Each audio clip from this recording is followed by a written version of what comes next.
Magandang araw mga kaibigan. Bigyan natin ng reaction opinion itong post Pinoy Trending. Pambabatikos ni Senator Tulfo sa juvenile justice law binalikan ng mga netizens.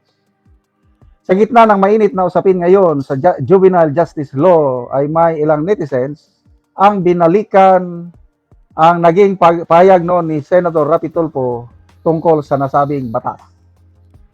Sa episode ng Wanted sa radyo noong May 19, 2016. Panahon ito ni Tatay Digong. Excuse me ha. Pinag-uusapan ang tumataas na kaso ng mga kabataan na nasasangkot sa paglabag. Excuse me. Paglabag sa batas na ayon sa kanya ay kasalanan ng juvenile justice law. Ito yung pangunahing batas ni Kiko Pangilinan. Ayon kay Tulfo, kulang ang mga pasilidad para maayos na maimplementa ang nasabing batas. Kaya naman, ang nangyayari ay pinapauwi na lang ang mga kabataan na lumalabag sa batas. Kaya ito, ipaalala natin ito kay Rapi Tulfo. Ganito ang sa pahayag niya noon.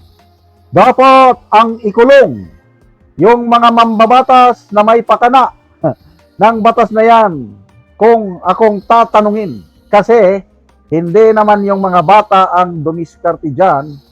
Kaya kung saan sila nalalagay ngayon na nasa labas ng lansangan, walang paglalagyan nga sabi niya.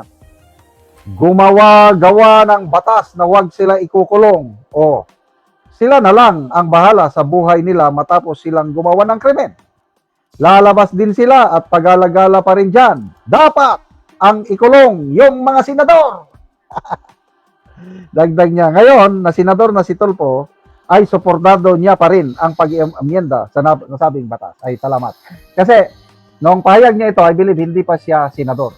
Kailan ba siya naging senador? 2019? Tama ba? O 2022 na? Hindi ko na malam. So noon, binabatikos niyang batas. Ngayon, gusto niyang pakulong ang senador. Ibig sabihin, si Pangilinan. Ngayon, magkakampi na sila. Nakalimutan niya na. Sana naman, Senator Tulfo, Rafi, sana manindigan kayo sa inyong prinsipyo na mali talaga yung batas na yan. Kasi sabi ni Tatay Digong, paliwanag niya, parang kinopya lang ni Kiko Pangilinan ang batas sa Amerika. Sa Amerika, pag nagkasalang minor de edad, dadalhin sila sa halfway house. Mga bahay na kumpleto ng posibilidad para ma-rehabilitate ang mga minor offenders. Mayaman ng Amerika, kaya nilang mag-set up ng ganyang mga halfway house or rehabilitation house. Sa Pilipinas, hindi pa ako nakakita ng tawag nila dito bahay kalinga o bahay pag-asa. House of Hope. Example, sa isang bayan, yung bata nakagawa ng krimen. Lahat ba ng bayan mayroong bahay pag-asa? I don't know. Kakaunti, kaya nga kulang ang pasilidades. Kaya ang DSWD, turn over sa kanila yung custody sa bata. Wala namang bahay pag-asa o House of Hope sa bayan o probinsya. Kawawang DSWD. Kaya mapipilitan ng DSWD, i-release na lang ang bata kasi nga kulang tayo ng mga facility. Senator Kiko Pangilinan, maganda naman sana yung batas na ginawa nyo kung parehas tayo ng US na mayaman. Tayo wala Kaya nga, tuloy, sinabi ni Tatay Digong, may napanood akong video. Sinabi niya nung siya ang presidente, kaya dumarami ang krimen sa bansa tenfold, sabi niya. Dahil ang mga minor de edad, wala nang takot gumawa ng kasalanan sa batas dahil sa batas ni Pangilinan.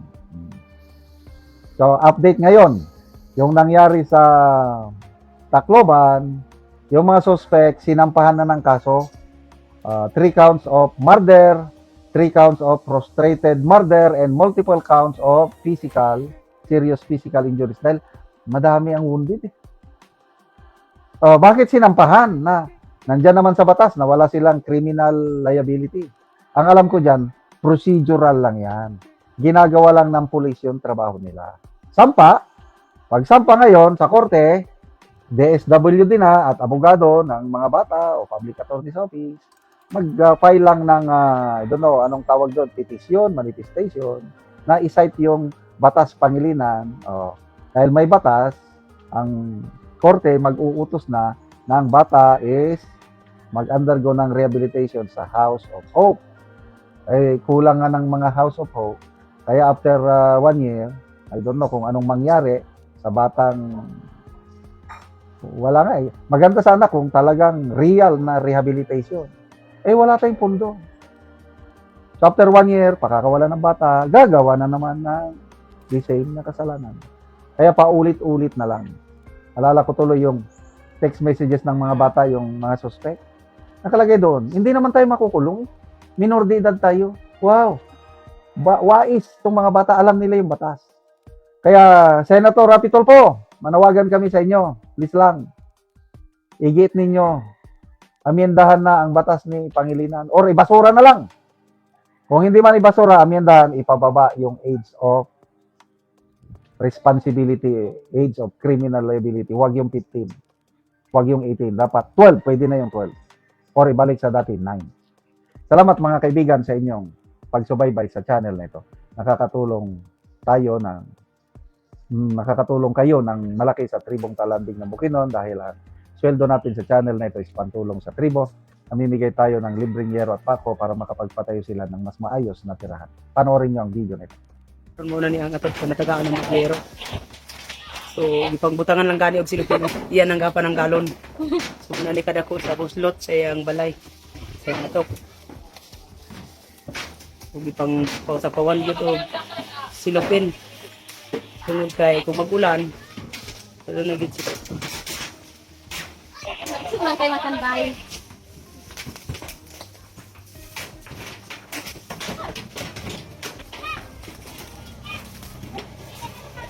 Huwag muna ni ang yero nga mong gihatag.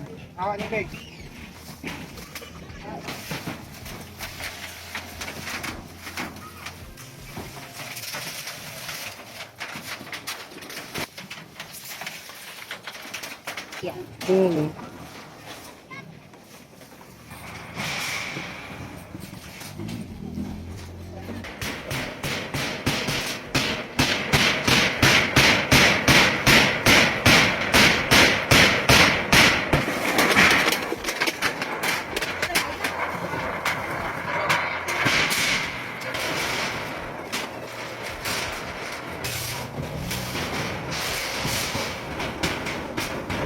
O karon humanagit sa pagatop ang yero nga among ginahatag. So maayo na gyud ang ilang atok. Salamat sa kuan Ginoo nga tagaan ni og si